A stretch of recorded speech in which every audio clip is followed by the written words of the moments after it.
Agada Nunbet.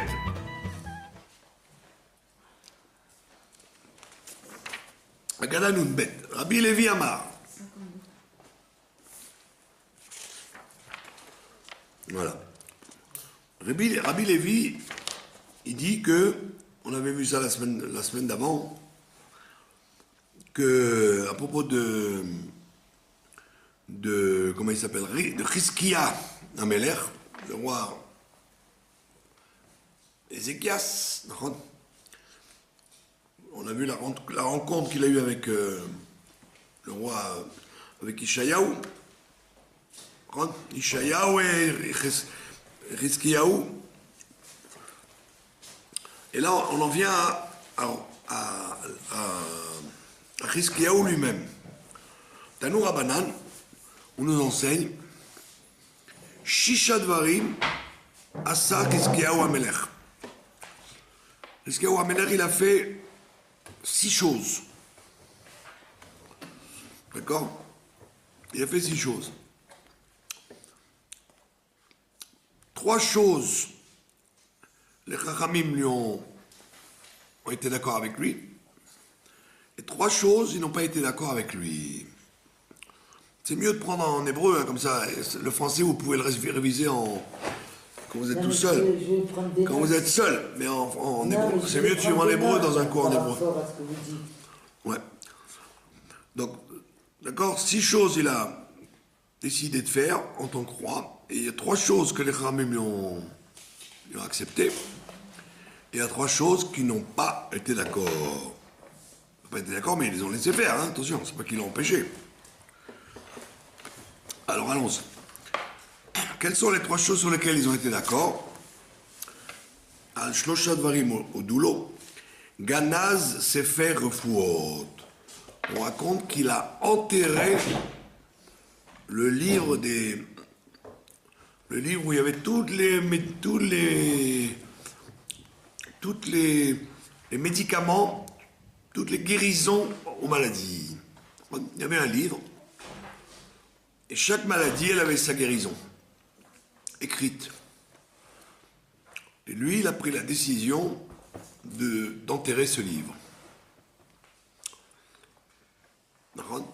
Alors, pourquoi d'après vous? Mais au Dolo et les Chachamim ont été d'accord avec lui. D'après vous, pourquoi? Pour que les gens fassent prix, qu'ils fassent voilà, bravo.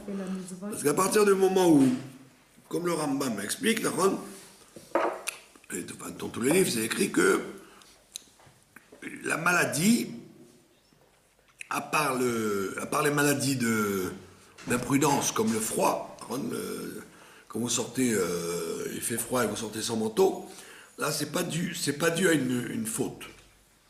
C'est dû à une imprudence, ça n'a rien à voir avec votre faute. Par contre, toute maladie qui existe, elle vient d'une faute.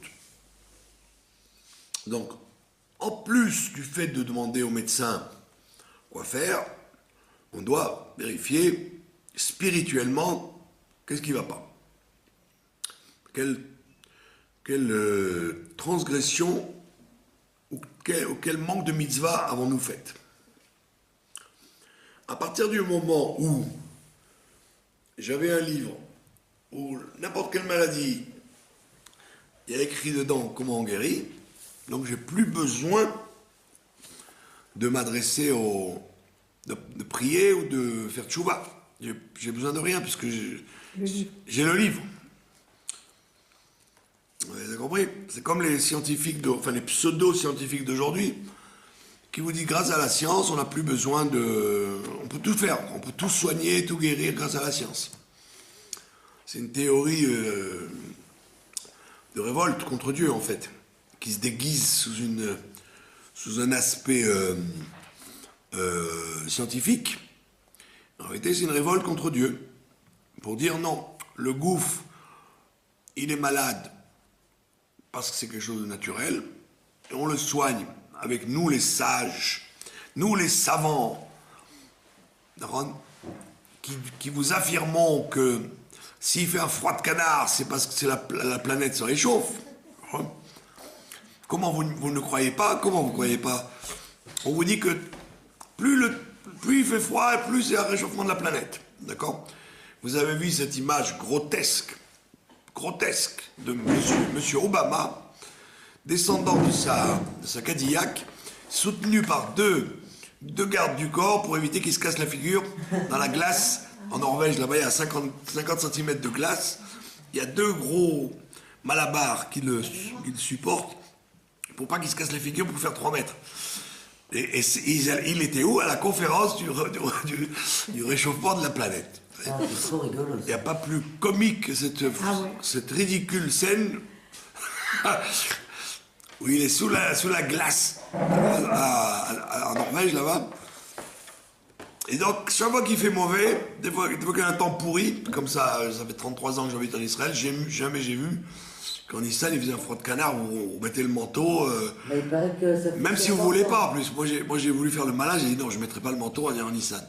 Ben, le mauvais temps m'a eu à l'usure. J'ai remis mes chaussures d'hiver et mon manteau. Mais c'est vous qui avez dit en hiver, on se découvre. En avril. En avril, on ne se découvre pas d'un fil. Vous savez ce que j'ai vu hier? Mais non, mais en Nissan, en général, puisqu'on a rétabli le retard des climats, donc on devrait être un temps tempéré, quoi. Et après 23 Nissan, 24 Nissan, des tempêtes avec des orages et de la neige dans le nord. C'est ce que, dans le nord, il y a tout. Donc les gens, ils vous disent, c'est le réchauffement de la planète, croyez-nous. Donc les mêmes abrutis, ils vous disent, nous sommes maîtres de toutes les maladies, nous avons vaincu la peste, la lèpre et le choléra, La rage. et la rage, et le bon Dieu, il leur a amené d'autres maladies nouvelles, et à chaque fois, des nouveautés qu'ils n'arrivent pas à régler. Mais évidemment, pour eux, c'est pas... La science y arrivera, elle ira jusqu'au bout. Donc ça veut dire que si Hiskiyahu, il a caché le livre, c'est parce qu'il avait compris qu'on en était là. Que quand tu avais un truc soi-disant scientifique en disant si tu as ça, ça n'a rien à voir avec ton comportement, mais prends ça, mange ça, fais ça et tu seras guéri. Donc il a dit c'est pas bien de faire ça, il faut cacher le livre. Et donc il a caché et les Chachamim ont été d'accord avec lui. D'accord? Alors maintenant vous auriez pu poser une question. Et alors avant? Ben avant c'est pas shoot, avant les gens ils étaient plus croyants. Ils savaient que je vais voir le médecin, c'est vrai, mais je sais qu'il faut aussi prier. Donc je fais tchouva et en même temps je vais voir le médecin, je fais deux choses. D'accord? En Israël, il faut prier 90 et voir le médecin 10. Si vous voulez pas... il y a quelqu'un qui était là, malade comme un chien à Shabbat, enfin depuis 15 jours. Il a été voir le médecin, Shabbat, et le médecin lui a dit « Vous avez une infection pulmonaire ». Il était malade, il était inquiet, quoi. Après, il a été pour une autre raison, et l'autre médecin lui a dit « Mais pas du tout, c'est une grippe ». Alors, il a donné des antibiotiques pour l'infection pulmonaire, alors qu'en réalité, il n'avait rien. Alors, heureusement qu'il n'a pas pris des trucs graves, quoi. Donc, ça veut dire qu'en Israël, Baruch Hashem, on vous oblige à lever les yeux au super ciel, pas seulement au ciel. Et faire une patchouva Yom Kippour. D'accord? Donc c'est ce que Hiskiya a fait. Il a dit, à l'époque où les gens étaient sages, alors ils regardaient le livre, mais ça ne les empêchait pas de se poser des questions sur leur comportement. Alors maintenant, comme les gens ne veulent plus faire ça, ils veulent que regarder le livre, donc il faut absolument que je cache le livre. Et les Chachamim lui ont dit, d'accord. Pas de questions? On l'a jamais trouvé. Ah, intéressant ça.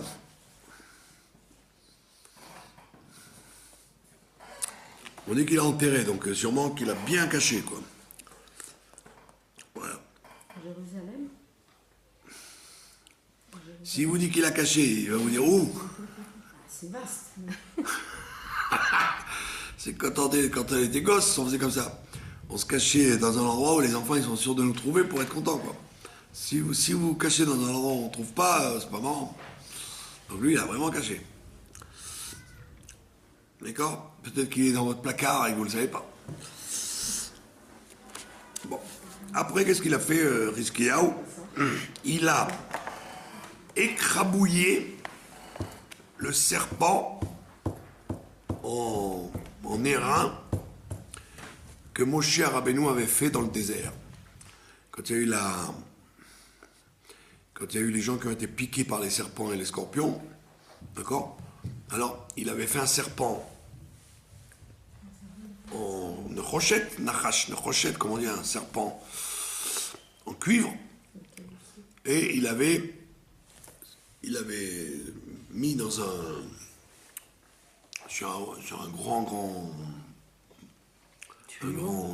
mât, un grand bâton.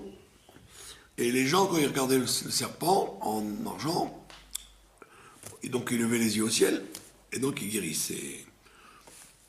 Et ce serpent, il est devenu un endroit d'Avodah Zarah. Les gens, ils allaient là-bas, c'était comme à Lourdes, ils allaient là-bas et ils disaient, voilà, comme dans le désert ça a guéri les gens, nous aussi ça va nous guérir. Donc encore une fois, on est passé dans un statut de transférer la cause en conséquence. Au lieu de dire, quand je regarde le serpent, c'est pour lever les yeux au ciel et donc faire la tefila, c'est devenu une chose en soi, quoi.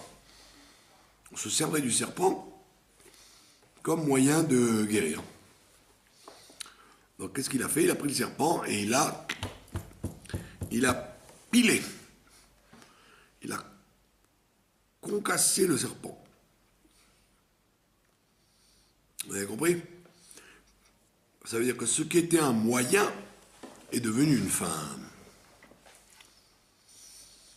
Comme les gens qui vont voir un baba ou un rabbi ou un aujourd'hui les rabbanim litaïm ils jouent ce rôle-là, les litaïm ils se servent d'eux comme des babas, le Rav Kanievski, etc. Ils en ont fait le baba Kanievski avec la matzah spéciale et le vin spécial. Alors, tout ce qui est reproché au baba séfarade et au rabbi chassidique, ils le font eux-mêmes. Bien que même ils se prennent pas pour des babas, le Rav Steinman ou le Rav Kanievski. Mais c'est eux, c'est les trucs de Tzedaka là,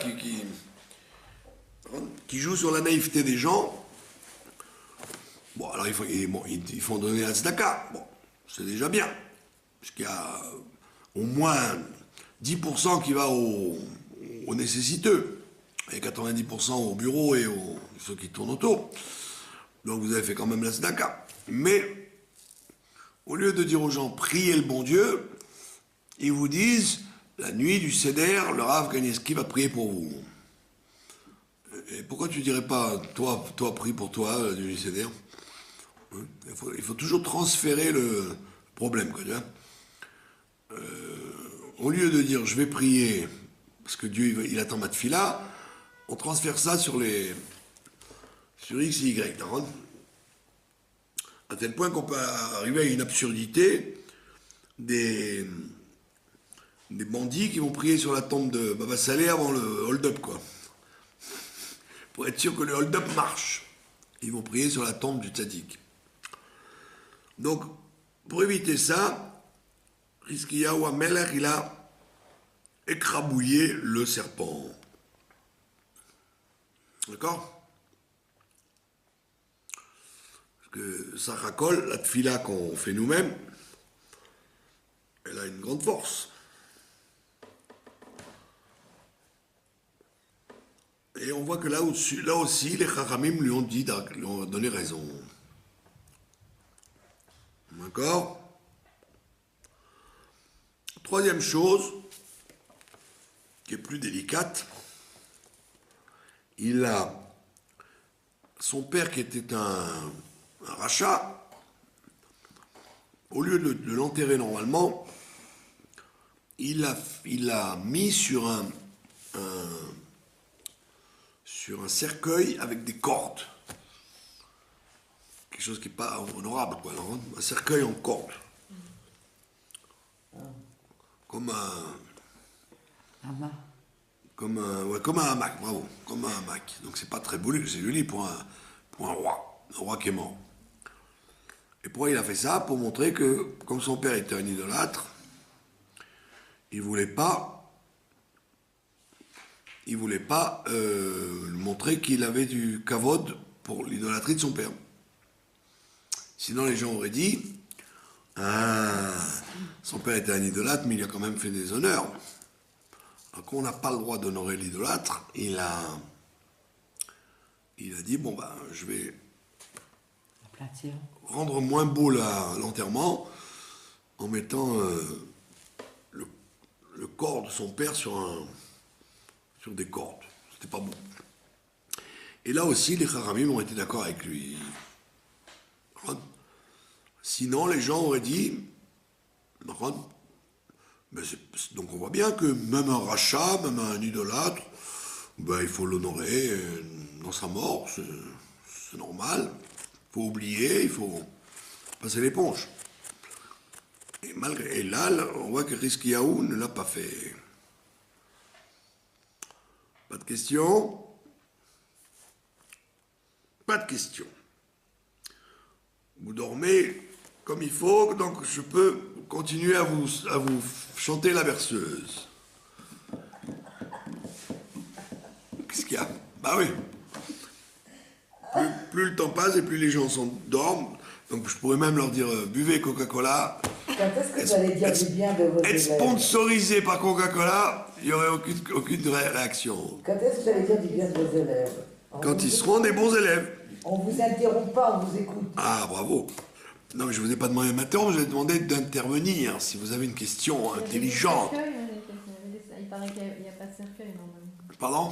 Je croyais qu'il n'y a pas de cercueil qu'on met juste... Ils avaient des cercueils en bois? Pourquoi pas? Oui. Il y avait le cercueil en bois ou le... Non. Il y avait toujours eu deux traditions. La tradition du cercueil fermé et la tradition du mort sans rien. C'est pas Dafka l'égoïme, non. Non, je croyais que c'était par rapport au goïm. Non. Non, il y a toujours eu deux façons.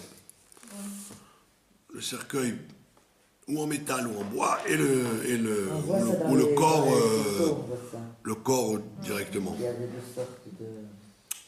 D'accord. Maintenant, il te dit trois. On a vu donc 6 choses, d'accord? 3, les Chachamim ont été d'accord, et 3, ils n'ont pas été d'accord. Maintenant, on va voir les 3 choses pour lesquelles ils n'ont pas été d'accord. Sur quoi il n'a pas été d'accord? Quand il a bouché le Gichon. Le Gichon, c'est un petit cours d'eau qui est à côté du Kotel là-bas, ce qu'on appelle Mea Shiloach. Vous connaissez peut-être. Derrière le Kotel, quand vous sortez de l'autre côté, D'ailleurs, il y a ce qu'on appelle Mea Shiloach. Il faut voir ce qu'ils ont fait là-bas. Celui qui a pas été depuis quelques années, il a intérêt à retourner. C'est parce qu'ils sont descendus, Voilà. ils ont trouvé tout, quoi. Alors, le Gichon, donc, il sortait de là-bas et il servait de source d'eau à Jérusalem. D'accord? Pourquoi a-t-il fait ça? Parce que le roi d'Assyrie, c'était donc Sanchériv, il approchait et donc il devait conquérir Jérusalem. Donc la meilleure façon d'empêcher la conquête, c'est de couper l'eau. Quand il n'y a pas d'eau, on ne peut pas faire la guerre, on ne peut rien faire. Donc lui, là, il a été là où il y avait la source d'eau, et il a bouché pour que quand Sanchériv arriverait à la conquête, ils seraient obligés de faire marche arrière parce qu'il n'y a pas d'eau. Ils n'allaient pas se trimballer avec des citernes. Donc ils comptaient sur l'eau de l'endroit, quoi. D'accord? Et alors on dit que les Chachamim n'ont pas été d'accord avec ça. D'accord? Parce qu'ils ont dit, en bouchant l'eau du Gihon, tu nous nuis à nous aussi. Oui. Tu nous embêtes à nous. Et en même temps, tu montres que tu n'as pas confiance. Tu as un manque de confiance. Et c'est vrai que il a gagné grâce à sa prière. Parce que quand l'armée de Sancheriv s'est trouvée autour de Jérusalem, ils sont tous morts par un un grand nes. Dans la nuit, ils sont tous morts. Le roi aussi, Sancheriv, lui aussi. Sancheriv, non, il n'était pas, c'est les Bouzaradan qui étaient. C'était un méchant, lui, non? C'était un gros méchant. Bah oui, un grand méchant loup. C'était le roi d'Achour. Et Nabouzaradan, on dit qu'il s'est converti au judaïsme quand il a vu ça.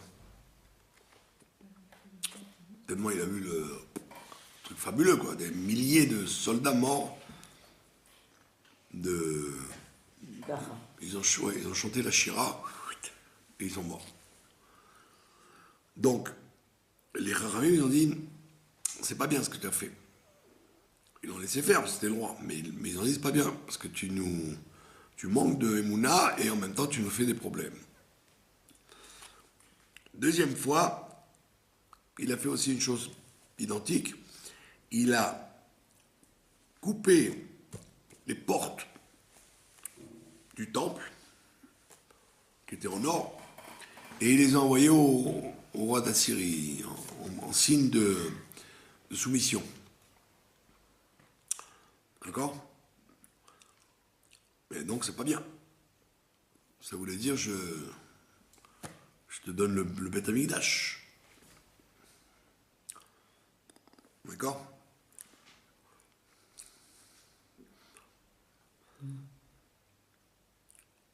Et troisième chose, c'était plus un acte interne. On dit qu'il a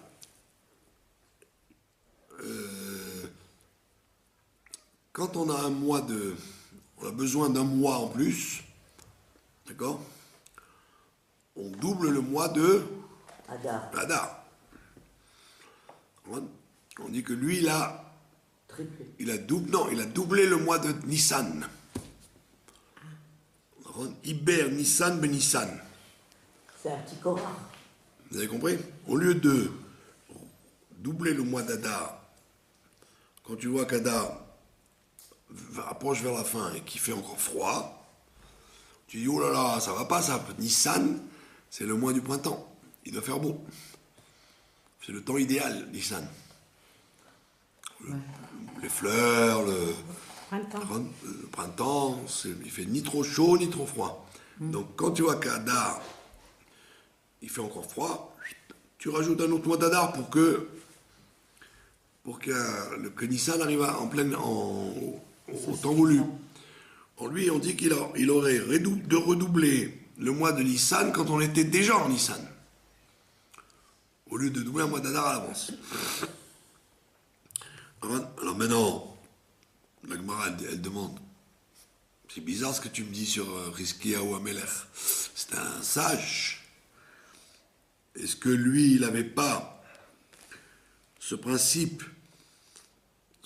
qu'on connaît à Chodesh Azelachem, Rosh Chodashim, que Nissan doit être le premier.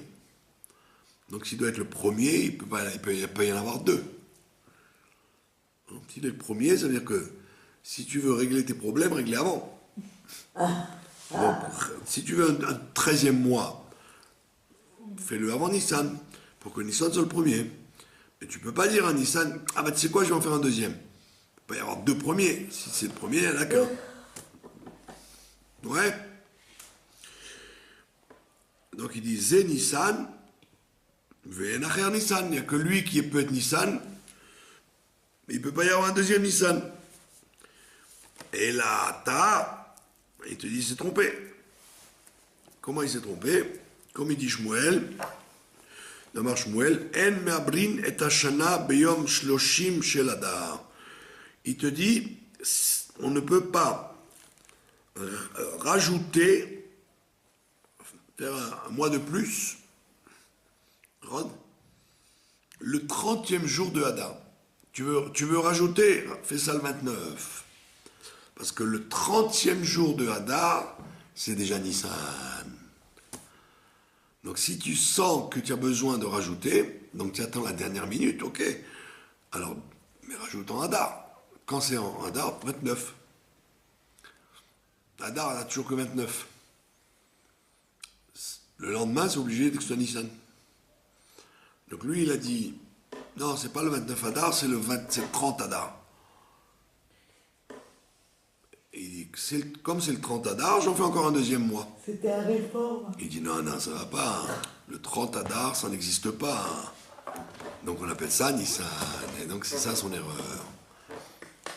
Il a en quelque sorte pas accepté le principe que Hadar n'est que 29 jours. Il s'est dit, on peut encore rajouter un jour. Et donc si je peux rajouter un jour, je peux rajouter un mois. Hadar bête. On a dit, non, dès que tu dis 30 Hadar, ça s'appelle Nissan. Et donc c'est ce qu'on lui a reproché, d'avoir doublé Nissan en Nissan. D'accord? Oui, le Raoui, le Kovo ben Nissan, puisqu'on aurait pu le fixer comme mois de Nissan, et lui il a dit, c'est jouable, c'est faisable. Et nous on dit que non. Oui, vous avez compris, donc il y a trois choses qu'il a faites. Bien, on a accepté, et trois choses qu'il a faites qu'on n'a pas été d'accord avec lui.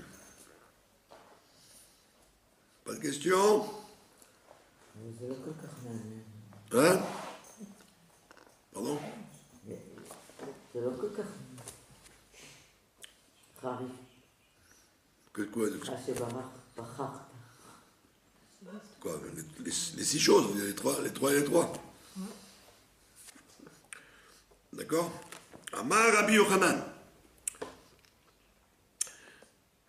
Mishum Rabbi Yosef ben Zimra. C'est quel numéro, excuse-moi? Pardon? Nunbet. C'est dans le numéro Nunbet. Alors, Agada Nunbet.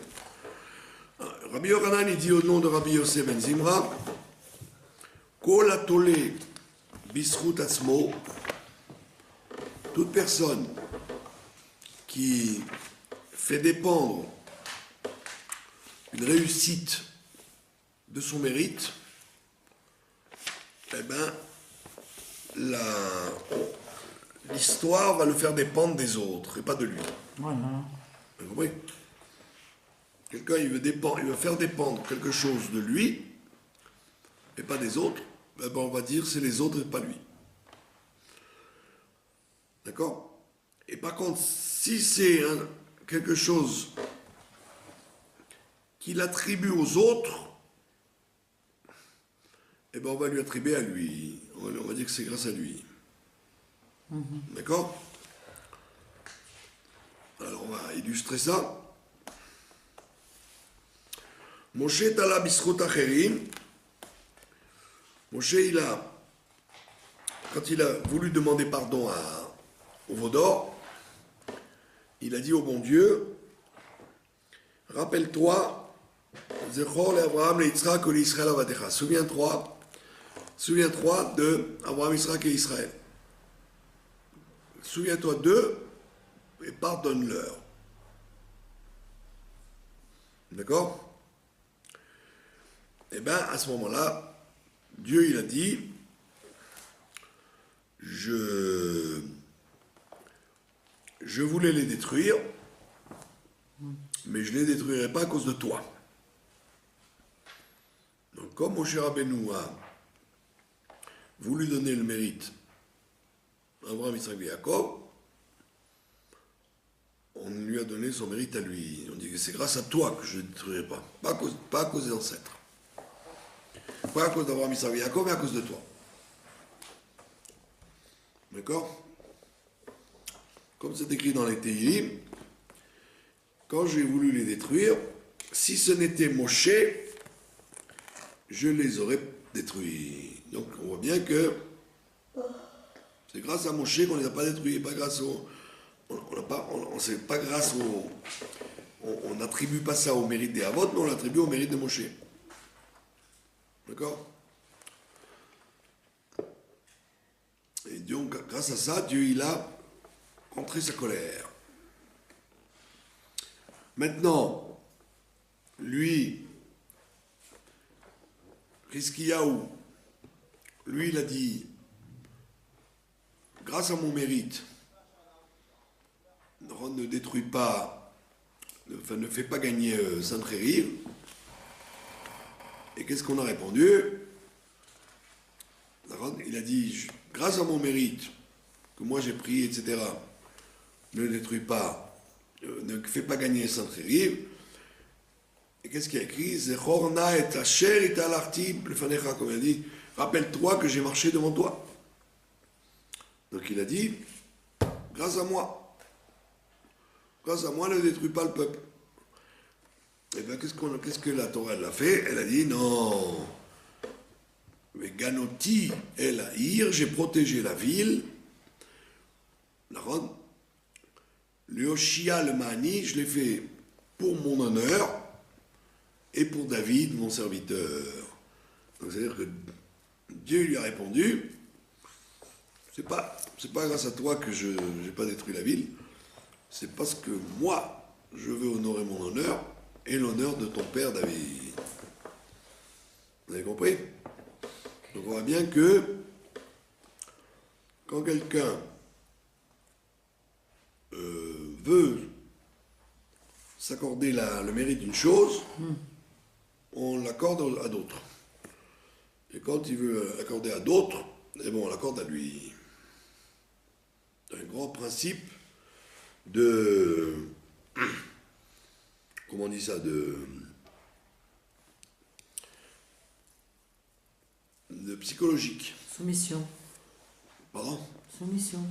Soumission et de travail psychologique. Quand tu fais quelque chose, tu dis c'est grâce à X que j'ai réussi. Si tu fais ça, on va dire c'est grâce à vous que vous avez réussi. Alors que si tu dis c'est grâce à moi, on va dire non, c'est grâce à l'autre. Toujours comme ça. Ça va être. Mais il n'y a pas de problème pour avoir le mérite. Quelqu'un qui. Nagui, il y a une grosse somme d'argent, quelqu'un qui fait des recherches, il reçoit une grosse somme d'argent, c'est lui qui a trouvé le truc, il ne va pas dire c'est l'autre, donc l'autre il va recevoir. Non, on ne peut pas parler d'argent là maintenant. On parle de s'attribuer une réussite quelque part. Une réussite quelque part, si vous dites c'est grâce à X que j'ai réussi, les gens diront non, c'est grâce à vous.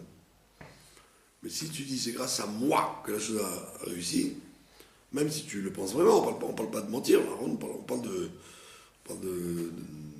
choses honnêtes. Bien que tu y sois pour quelque chose, on ne dira pas grâce à toi, on dira c'est grâce aux autres. On ne peut pas dire juste c'est grâce à Dieu. Pardon? On ne peut pas dire juste c'est grâce à Dieu. Non, dans la vie, Dieu, vous êtes gentil, mais tout ce qu'on fait dans la vie passe toujours par des gens. Ouais. Si dans un bureau, la personne, elle vous aide, elle vous a rendu service, alors c'est vrai que Dieu est passé par elle pour vous rendre service, mais c'est quand même passé par X. On ne peut pas réussir seul, de toute manière, on a toujours besoin. On peut réussir seul, mais seulement ne dis pas j'ai réussi moi. Ah. Dis grâce à X, j'ai réussi. Évidemment, il ne faut pas faire exprès de dire c'est grâce à X pour qu'on dise c'est grâce à toi. C'est pas parce que tu fais semblant de fuir les honneurs que... On parle de réellement. Réellement, être conscient que c'est l'autre. Grâce au mérite de l'autre, alors on t'attribuera à toi le mérite aussi. Vous avez compris? Néamar Rabbi Yoshua ben Levi, comme il a expliqué, Maï Dirtiv, qu'est-ce qui est écrit dans le prophète Ishayahu? Iné le shalom mar li mar. Il te dit, voici, quand il y a le shalom, c'est pour moi amer. Alors il te dit, même quand Dieu, il t'envoie le shalom, la paix, ben tu dois dire que c'est amer pour toi que Dieu t'envoie à toi la paix en disant, c'est grâce à toi. Tu veux que ce soit pour une autre raison. Donc c'est ce que dit Rabbi Yoshua ben Levi, quand tu as quelque chose de bien, alors, même si ça te mérite, ça t'est dû, attribue-le à quelque chose d'autre. Et là, en l'occurrence, comme vous avez dit, attribue-le à Kadosh Baruch Hu, puisque même quand Dieu m'envoie le shalom, donc il estime que je suis méritant, et ben lui, Rabbi Yoshua ben Levi, disait, c'est dur pour moi d'accepter qu'on m'ait fait tant d'honneur. Vous avez compris? Donc, comme vous avez dit, c'est une question de travail sur l'humilité, quoi. Voilà. Nous sommes à la Agada Nun Gimel.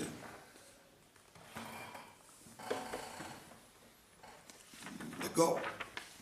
Là, vous allez bien trop loin, parce qu'il faut être dans la Maseret Brachot, là, vous avez l'air d'être arrivé très très loin. Il faut que vous soyez dans Brachot à la page 10. Et à la Haggadah, 53.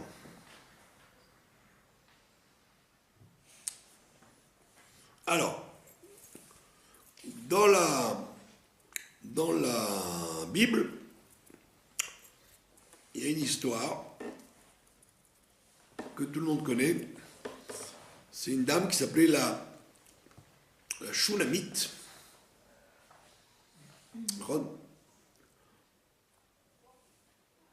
Qui était très gentille,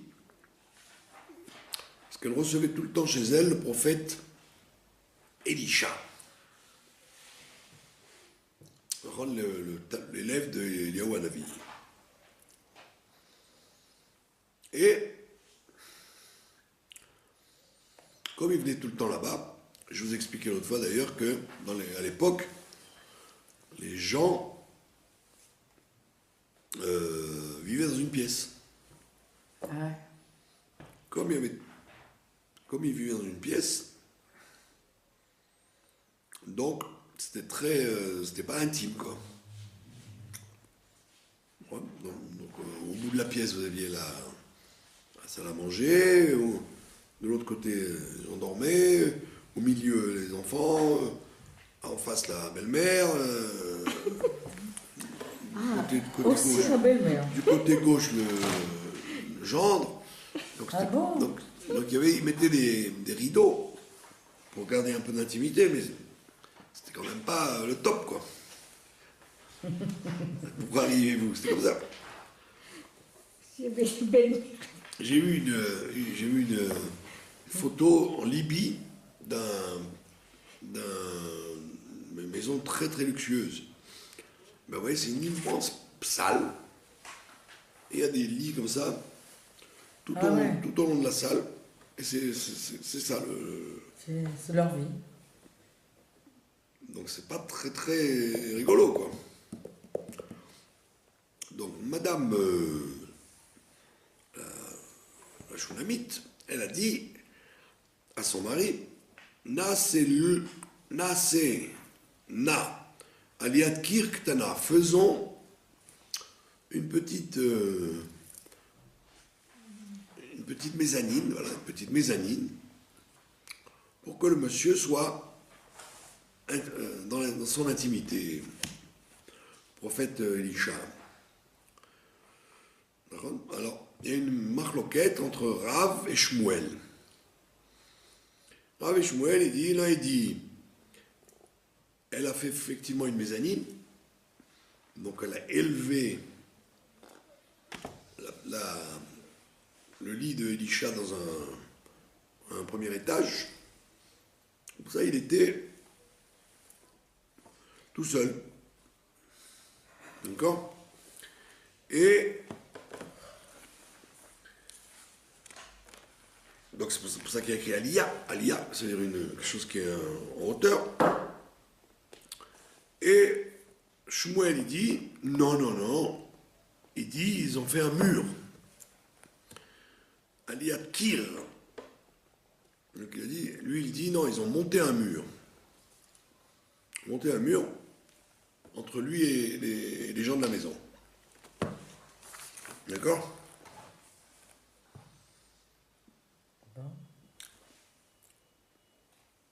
Alors il te dit,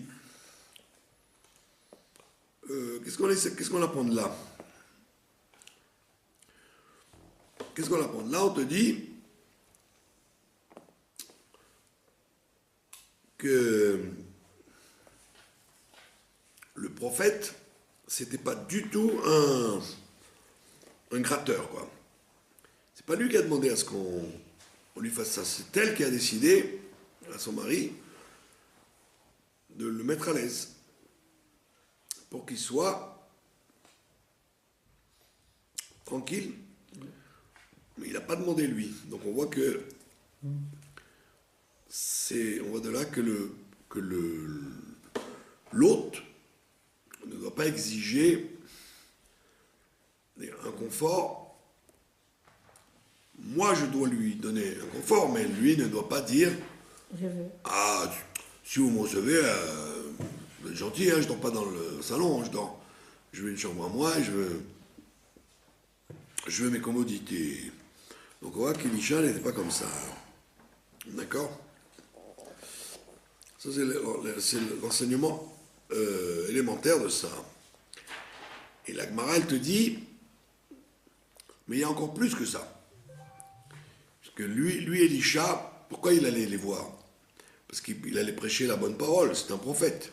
Donc il faisait des enseignements dans la région. Donc il fallait bien qu'il dorme quelque part, il n'y avait pas d'hôtel. Ça n'existait pas les hôtels. On n'était pas à Rome. Donc, pour éviter de dormir dans la rue, ils l'ont reçu. Maintenant, on dit, il y a plus que ça, c'est le rôle de Shmuel Hanavi. Shmuel Hanavi, carrément, lui, il ne dormait pas chez les gens. Il emmenait sa tente avec lui. Pour ne pas déranger les gens, Shmuel Hanavi, il promenait sa maison avec lui. Donc c'est un plus haut niveau encore que Elisha. C'est bien. Est-ce que Shmuel Hanavi était avant Elisha ou après? Comment? Shmuel Hanavi, c'est avant Elisha ou après Elisha? Qui? Vous connaissez un peu le Tanakh? Le Nar. Shmuel Hanavi? On a dit que Shmuel Hanavi, lui, il était encore plus humble, il amenait sa tente avec lui. Après. Pour ne pas déranger l'habitant. Alors d'après vous, c'est qui? C'est quand Shmuel Hanavi, c'est quand Elisha? Elisha, c'est qui, on l'a dit? Quel temple? L'élève de Eliyahu Hanavi. Eliyahu Hanavi. Eliyahu Hanavi, c'est quand? C'est Shmuel Hanavi, c'est quand? Shmuel Hanavi. Vous avez un sens de la chronologie ou pas du Shmuel tout? Hanavi, c'est le loin du roi David. Voilà, Shmuel Hanavi, c'est celui qui a nommé Shaoul et David. Donc c'est au tout début de la... Enfin, au début. C'est au début de la Bible. Alors que Eliyahu, Et Elisha, c'est déjà très Shlomo Améler, après la destruction après Pas 1000 ans après. comment on appelle ça, la séparation en deux royaumes. Donc c'est bien après Shmuel Hanavi. Shmuel Hanavi, c'est avant la royauté. Et Eliyahu Hanavi et Elisha, c'est une fois que la royauté s'est séparée. C'est pas 1000 ans ou c'est 500? Vous m'avez compris? C'est 1000 ans à peu près ou moins? Non, moins que 1000 ans, bien sûr. C'est plusieurs siècles. Vous m'avez compris? Il faut avoir un minimum de sens de chronologie du Nach. Il y a tellement de mêmes noms qui se répètent. Il y a beaucoup de noms qui se répètent, c'est pas du tout du même temps. Non, il n'y a pas tellement de noms qui se répètent. Vous avez vu? Vous avez beaucoup de noms qui se répètent. Non, Eliyahu, Elisha, c'est comme quand vous étudiez l'histoire de France, vous aviez plusieurs Louis, plusieurs Charles, plusieurs... et pourtant vous les reteniez. Voilà, donc, il te dit, et Shmuel Hanavi, lui il était avant la royauté, quoi, donc c'est lui qui... C'était un comment on appelle ça, un juge, c'était le dernier juge. Le dernier juge avant Shaul Améler, avant le roi. C'est le dernier juge, et lui, il était tellement humble qu'il ne voulait pas déranger l'habitant, et il avait planté sa tente pour ne pas avoir besoin de déranger les gens. D'accord? Comme il dit Rabbi Yochanan, chez Kol Makom, chez Al-Arsham, là où il allait, Beto Imo, il avait sa maison avec lui, comme la tortue. D'accord?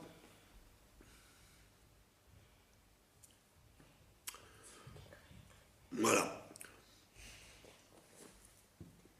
C'est intéressant ou pas? Donc de là, on voit que quand on est Invité. quand on a besoin d'être quelque part, alors le mieux c'est de faire comme Eliyahu, c'est de faire comme Shmuel, c'est de dormir dans un endroit différent pour pas déranger les gens. Et si vous êtes obligé chez les gens, eh ben il faut pas faire comme quelqu'un qui va dire bah, donne-moi une chambre, sinon ça s'appelle pas non, ça s'appelle pas Arnasat Ochrim. Quand tu dors chez quelqu'un, bah tu dors où tu peux. Voilà. Vous avez compris? Voilà. Après, il y a un enseignement général, on vous dit que quel intérêt ça a de recevoir des invités. Il te dit que recevoir un invité, ça amène la parnassa, ça amène la bracha. Comme il a dit Rabbi Elimelech de Lichens, qui dit que quand le soir de Rosh Hashanah, tu as des invités chez toi, alors là-haut on fait la photo, on dit tiens, il y a tant de gens chez ces gens-là, donc on va être obligé de donner à manger toute l'année pour tout le monde qui est là. C'est brillant. Si quelqu'un il invite des gens, donc automatiquement, on va lui accorder le budget nécessaire pour nourrir autant de gens qu'il y a autour de la table. À quelle période on est là exactement, à peu près? Pardon? À quelle période on est là? Deuxième temps? Premier temps. Quel deuxième temps? Il n'y a pas il n'y a plus de prophète. C'est le temps du roi Achab. Le roi Achab. Au schisme. Il y a des choses C'était plus qui du étaient, monde, plus il manque de il y avait des choses au premier temps qu'il n'y a pas aujourd'hui, qu'il n'y a pas le temps. On a la bracha. Oui. Par exemple. Donc, c'est vrai. Alors? Ouais. Alors là, ça s'applique à aujourd'hui, ça? Oui, on n'est pas dans le temple, on est dans le pays. On apprend des enseignements pour tout le temps. Puisque c'est ce que la Gemara elle fait, elle vous prend des enseignements de la Bible et elle vous interprète, qu'est-ce qu'il faut faire avec. Alors maintenant il te dit, si tu reçois, dans la Achnasat Orchim, il y a plusieurs degrés. Le plus haut niveau, c'est de recevoir un Talmid Chacham. Donc, comme Shmuel Hanavi ou Elisha. Donc si tu as le choix, par exemple, entre recevoir quelqu'un de simple et quelqu'un qui a un Talmid Chacham, tu dois choisir un Talmid Chacham.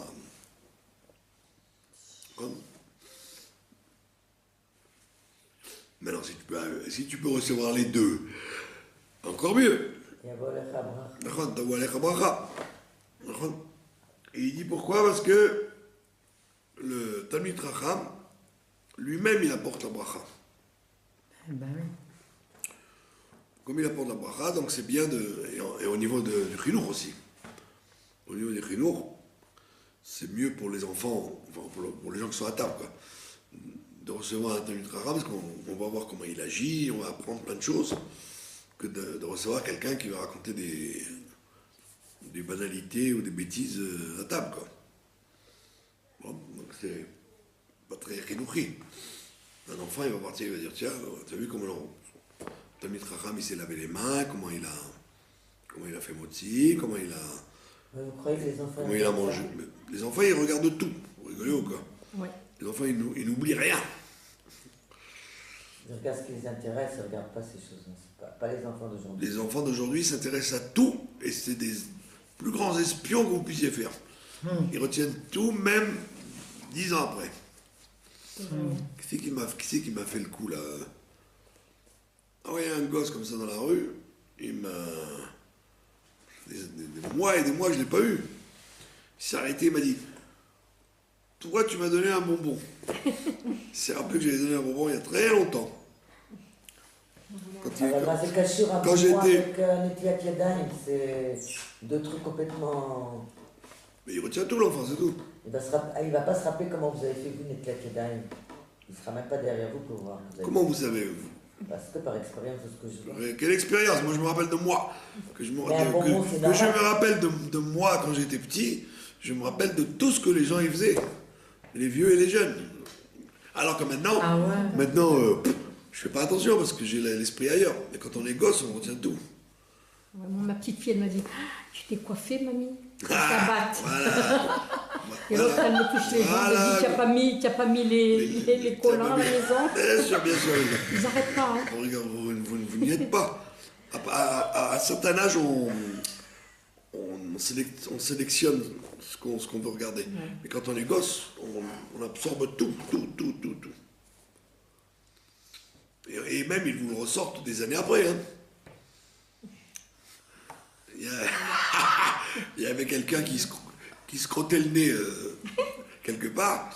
Alors, bon, le gosse, il n'a rien dit. Personne n'a rien dit. Quelques mois plus tard, la mère, elle lui a dit au petit, mais t'as pas honte de te mettre le doigt dans le nez devant tout le monde? Il dit, mais lui, il avait fait...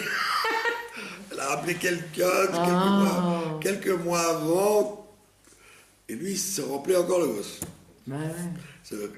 Oui, c'est qu'il note sans juger. Mais si vous lui dites c'est bien ou pas bien, il va dire, ah, pourquoi tu me l'as reproché? C'est évident, ça. Donc, ce qu'il te dit là, on ne parle pas seulement au niveau des enfants, au niveau de l'utilité, quand tu manges, d'être assis avec un Talmid Chacham, c'est que tu vas apprendre des choses, que si tu es dans une réunion de moqueurs. D'accord? Bon, on parle évidemment quand tu as le choix. Mais s'il y a quelqu'un qui ne sait pas où manger, tu vas lui dire non, vous n'êtes pas Talmid Chacham, restez dans la rue. Bien sûr que non. Voilà. Nun Dalet. Et on terminera avec ça. Amar Rabbi Yosef ben Rabbi Hanina, qui est dit au nom de Rabbi Eliezer ben Yaakov, Al yamod adam b'makom gavoa v'yitpalel. Quand on prie, on doit pas se mettre en hauteur. D'accord? C'est-à-dire, par exemple, tu Quand tu prends un tabouret, tu te mets sur le tabouret pour prier. On ne parle pas d'un endroit qui est Ezrat Nashim, en hauteur ou un endroit large. On parle d'un endroit plus haut qui fait une différence ostensiblement avec les autres. Là, vous avez un grand balagan dans la maison, vous avez toute la vaisselle de Pessah qui traîne par terre avec les... Et vous n'arrivez pas à vous y trouver dans ce micmac. Alors vous mettez un tabouret et vous priez au milieu. Oui, il ne faut pas faire ça. Le Khazan, on a vu des choses, c'était comme ça. Pardon? Le Khazan, dans cette Le Khazan, oui. Ashkenaz. Dans les, pas les Ashkenaz, Sfarad surtout. Ouais. Dans les choules Isa, de la Montefiore ou bien italienne, là, vous avez carrément 2 mètres de haut, le Khazan, il est en hauteur, ouais. Pour être sûr de bien l'entendre, de bien le voir. On ne parle pas de ça, on parle d'un truc établi pour. Pas à l'échelle individuelle, ne pas monter sur un truc, vous êtes à la campagne, vous voulez prier, ne monte pas sur une pierre pour prier. Reste au niveau du sol. Ah bon. C'est un problème psychologique. Pour ne pas dire moi je me monte. Voilà. Voilà, je vous remercie de votre attention.